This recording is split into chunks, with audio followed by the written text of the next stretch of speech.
ফকিন্নির বাচ্চা, তোর সাহস তো কম না। 1 কোটি টাকার গাড়িতে হাত দিস? তোর 14 গোষ্ঠীর ক্ষমতা আছে এই গাড়ির টায়ার কেনার? স্যার, আমি কিনতে আসিনি। আমার বাবার খুব শখ এই গাড়িটা দেখার। সিকিউরিটি, এই ছোট লোকটাকে ঘাট ধাক্কা দিয়ে বের কর। আর শোন, এর বাপকেও দুটো লাথি দিবি। আমার বাবাকে অপমান, এই অপমানের শোধ আমি নেব ম্যানেজার। আমি ফিরে আসব।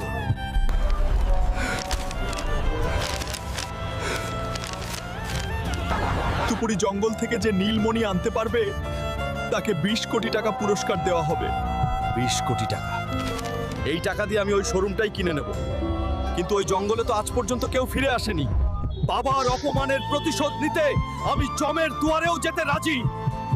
এই জঙ্গলের ভিতরে হাঁটতেই তো ভয় করতেছে, না জানি সামনে কোনো বিপদ আছে। আমার মনি নিতে এসেছিস?